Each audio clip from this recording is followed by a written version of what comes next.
Our Hebrew brothers and sisters, welcome back. 12 tribes of Israel scattered all over the globe. Let me, at the beginning, make a correction. In my last, I think it was in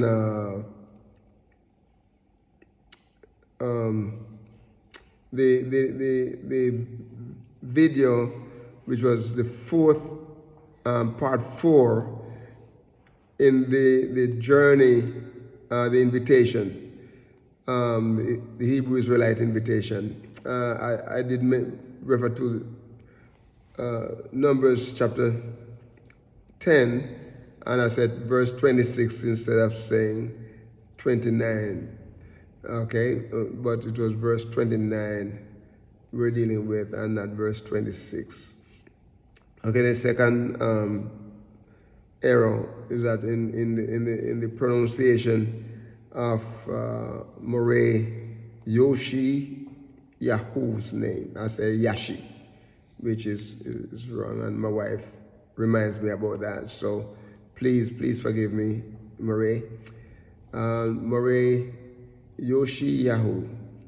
He is the Moreh for the Ark, which is the Awakening Remnant Coalition in California, right in the Fresno area in Central California. And as I said in previous video, that he and I, we're friends for a long time, over 20 years. And so, he and his fellowship, they've been very, very grateful, for you, and they are, I'm grateful to them, okay, for, helping us in the subscription. So we just want to let you know that we're praying and trusting that Yahuwah will continue to bless them and to enlarge his course. Okay? Bless you. So this is your Moreh, Yeshu ben Uriah Yisrael. And we just want to say how much we're grateful for you too.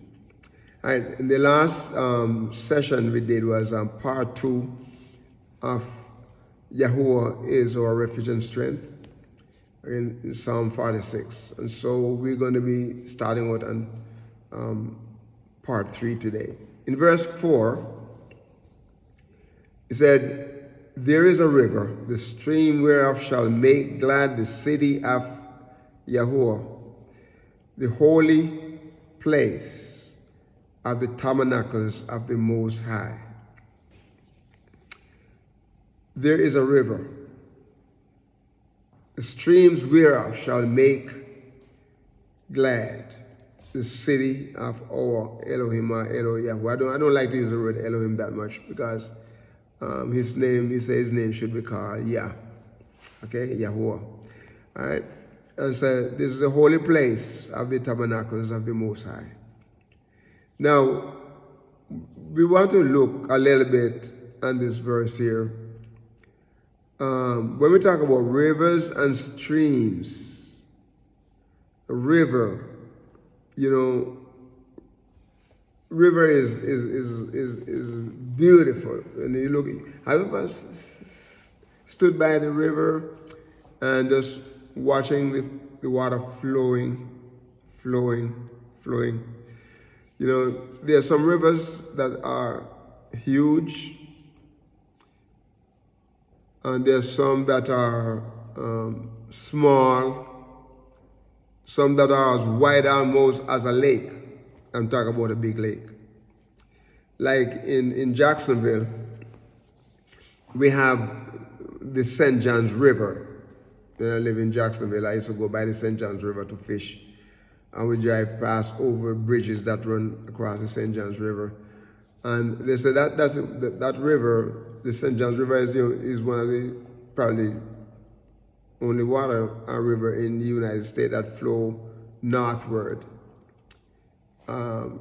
It starts from way down in the southern Florida, and it goes all through, it comes through Jacksonville. In different places, it has different names. But my understanding, it went all the way up into New York and flowed into the Hudson River. Okay, and so when you look at the Hudson River from New York, you're looking also on the St. John's River because it flows. But like I said, it has different names as it goes through different states. Okay. Here in Jamaica, we have quite a few rivers. We have the Ryacobi River. We have the Duns River Fall is a river. It runs from up the top of the mountain with people especially tourists, they like to go up there and they like to climb the rocks, going up the river Fall, and it comes down. And we have quite a few other rivers in here in Jamaica too, that consider pretty big name rivers, okay? But the streams so from this river, we have streams running from the main river. Like the Euphrates, there are little streams, there are different streams that fall from that main river. Well, this is what he said. He said, the streams whereof shall make glad the city of YAHUAH, the holy place of the tabernacles of the Most High. Let us look at tabernacle, because the tabernacle here we're talking about, there's a Hebrew word, and I think it's mishkan, and this word, has the basic meaning of residence. It could also be what we refer to as a shepherd's hut. Animal's lair. Sometimes it could refer to as a grave. Okay? And but however, the dwelling place or the tent in the Torah usually referred to the tabernacle in the wilderness. Remember, they were in the wilderness when YAHUAH spoke to the children of Israel, spoke to Moshe, right? And they were to build the tabernacle. They gave him the instruction on how to build it, the material to be used in building this. Remember when Moshe get the different skilled men to do it, and after they did it, after they finished it, remember they came, they presented it to him, and then Moshe presented it to YAHUAH, and so YAHUAH gave him instruction now how to put in the curtains and the different furniture in the tent. Remember that tent was a mobile thing. They could take it up and move it along with them. Okay? But inside that tent was the Ark of the Covenant. Inside that tent there was the Holy of Holies. Okay, that only the high priest could go around there once a year to offer sacrifices for sin and so. Do you remember? He said it was so holy, behind there was so holy that the priests have to make sure that when they go in there, the garments were clean, everything was clean, their lives, was clean, that there was no blemish, nothing going on. Because if he goes around there with sin in his life, he would be dead. And as a matter of fact, they said the practice was that when the priests go around there, he would have bells on the hem of his garment, and he would, the slaves would have bells. So as he sprinkled the mercy seat with the blood, the people standing on the outside could hear him. They know that he was active. This job was not a sitting job, it was a standing job. And so he would do that when they fail to hear him. And when they don't hear the noise of the bell, they don't hear the sounds of the bell rather, then they know that he was dead and it's time for them to pull him out. So and they couldn't go around it to pull him out, to take him there, to pull him out. So he always gone with a sash around his waist. Okay, so, but listen what he said. He said it was the holy place of the tabernacles of the Most High. And so this tabernacle, now, we know that it was a temporary mobile tent, in the Torah is usually referred to tabernacle that was in the wilderness. And we see that in Exodus chapter 25, verses 1 through 9.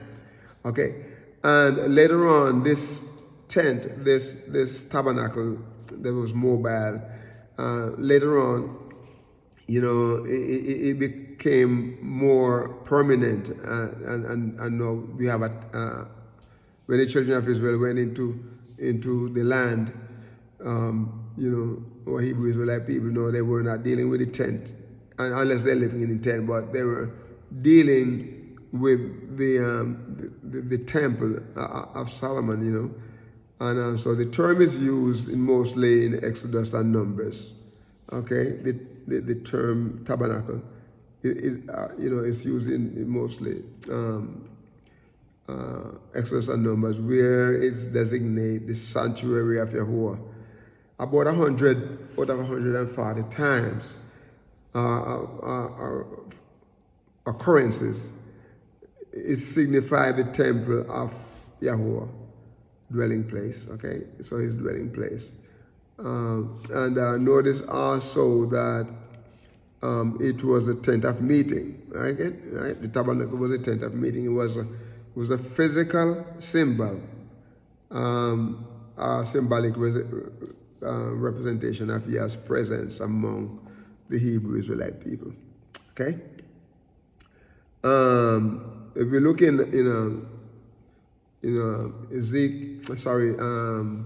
if you look in Leviticus 31, Leviticus 15:31 rather, you see there about the tabernacle, and also chapter 26 verses 11 through 13, and Numbers 19 verse 13.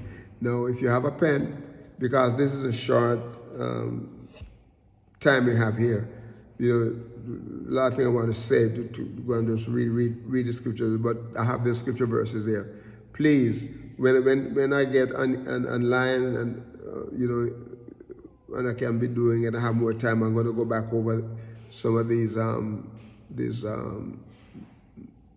subjects and these scriptures and try to extend them a little more as far as the interpretation and as far as more giving you more information about them. So please remember, have your pen and a tablet, so you can write down these scripture verses. Leviticus 15:31, Leviticus 26:11 through 13, and Numbers 19:13. Okay? So we see here then that in verse 5, he said, God is in the midst of her. She shall not be moved. God shall help her, and that right early. We're going to come back to this verse because our time is gone for this session. So please remember to view, like, and subscribe. This is your Moreh Yeshu Ben Uriah Yisrael. Please walk with the King. Be blessed. Shalom.